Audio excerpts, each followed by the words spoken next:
Okay guys, isa na muli mapagpalang umaga, tanghali, gabi po sa inyo lahat. Sana po ang lahat ay nasa mabuting kalagayan at ligtas po sa anumang kapahamakan. Saan man po kayo dako ng mundo naroon. Ako po muli ang inyong lingkod, Maestro 21 TV, at sa ating video ngayong araw na ito mga kalingap, tayo muli po ay magbibigay ng ating panibagong kuro-kuro, komento, opinion at reaction tungkol nga po dito sa ating nababasa o napapanood, mga komento na sinasabi.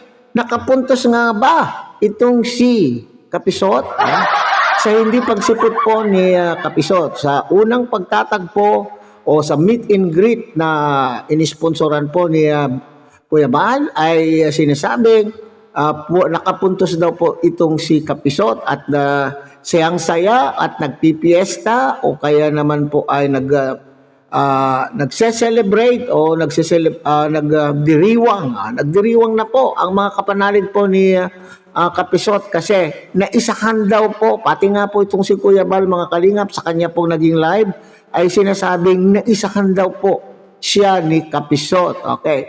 Ito ba ay right move or hindi? So yan po yung ating pinakapaksa mga kalingap. So ngayong araw na ito, tayo po ay kumuha po ng maikling video clip sa isa po sa mga numero unong taga-puna, sa dating numero unong kritiko ni Bal Santos Matubang, at nakaranas din ng kagaya po ng nararanasan ngayon po ni Kapisot. So ito pong taong ito ay masasabi po natin na maganda pong pakinggan din po natin ang kanyang opinion tungkol po dito sa hindi pagsipot at right move ba ito? Kasi ito yung taong nakaranas na mismo sa ganito pong pangyayari na ginawa po ni Kuya Bal. Okay?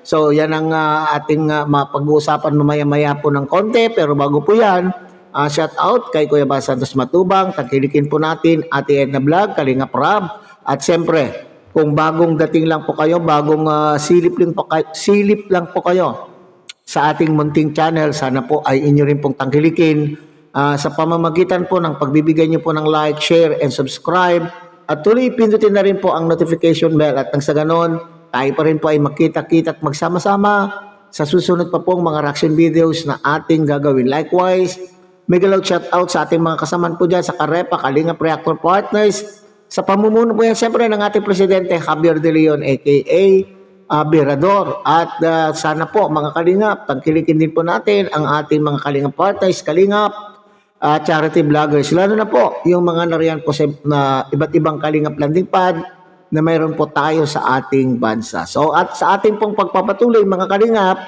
ay panoorin po natin or pakinggan po natin ang isang voice clip na mula po, sabi ko nga, sa numero unong kritiko po ni Kuya Bal Santos Matubang, at nakaranas din po ng ganitong pangyayari na naimbitahan din po na makipag-meet and greet po dyan sa DAET. At siya po ay, ang kanya pong opinion ay mahalaga din para doon po sa mga taong makakaranas pa nakagaya po ng nararanasan ngayon po ni Kapisot. At yung susunod pa po, kasi alam po natin may susunod pa po. Okay, so pakinggan po natin mga Kalingap. Eto na yon. Bakit naka-score 1 si Kapeso? Good. Sa akin, right move yun. Yan, magagalit kayo. Right move yun. Tama yun. Ngayon kay Kapeso, bakit? Bakit? Tanong niyo bakit?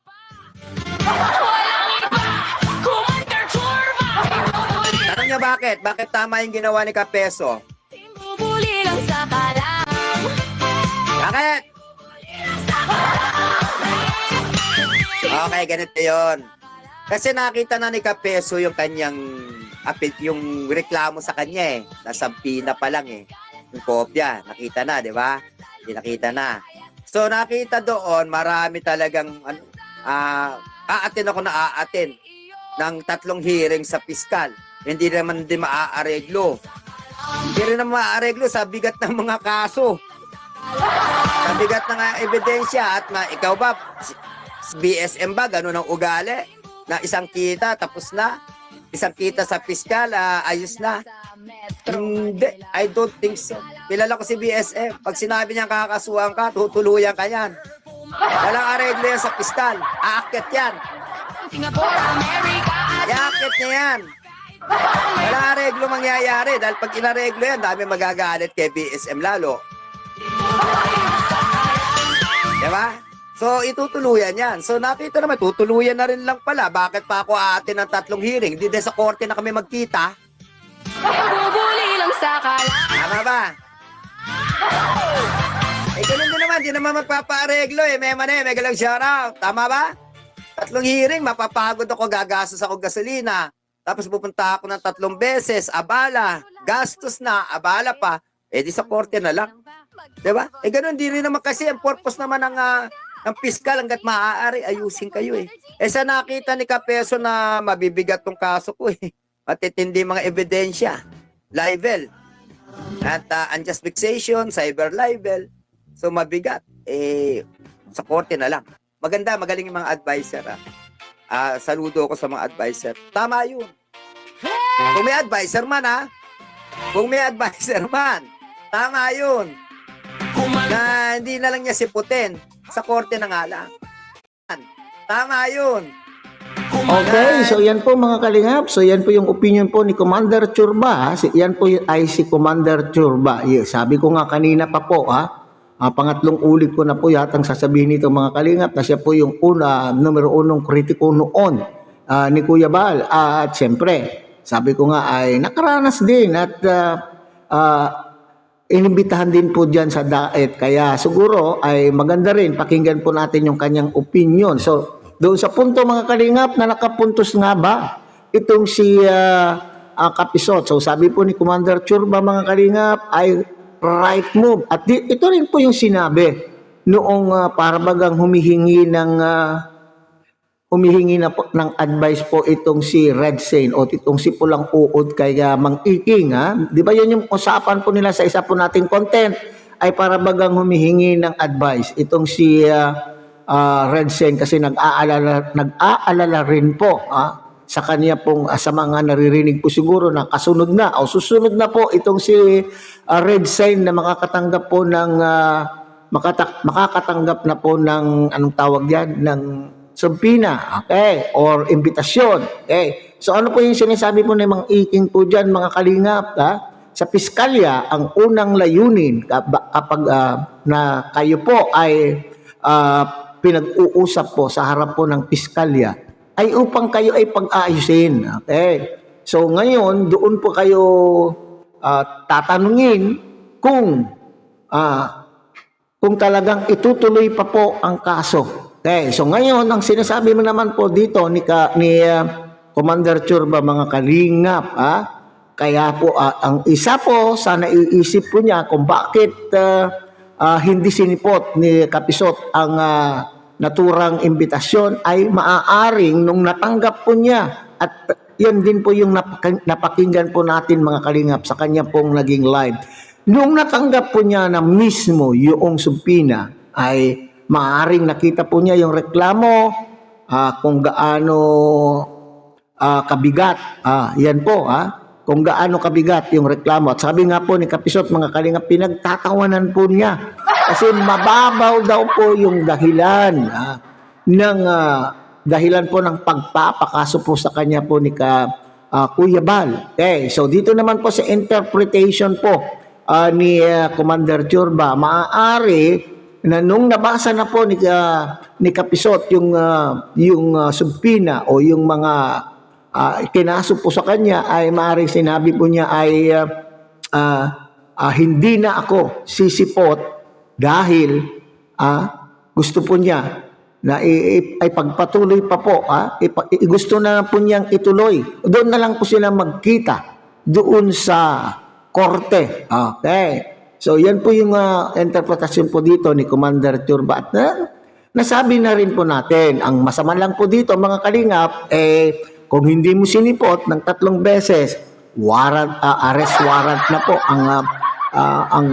ang makikita mo na po dyan. Ang matatanggap mo na dyan ay arrest warrant na po mga kalingap. Okay. So maaari naman po ay may nag-advise po kay Kapeso mga kalingap na kailangan ay mayroon po siyang ipapadala doon na para tumayo para sa kanya pong sarili. Kaya abangan natin mga kalingap kung hanggang sa 3 beses ay hindi sisipot. Okay, yun din po yung nasabi natin mga kahapon mga kalingap na maaaring kasi yung dahilan din po ni Kapeso mga kalingap na sinasabi po niya na itong si Kuya Bal ay kinasuhan lamang po ng maski mababaw po ang dahilan kasi gusto po niya na makita itong si Kapeso na maninikluhod at manghingi ng tawad po sa harap po ng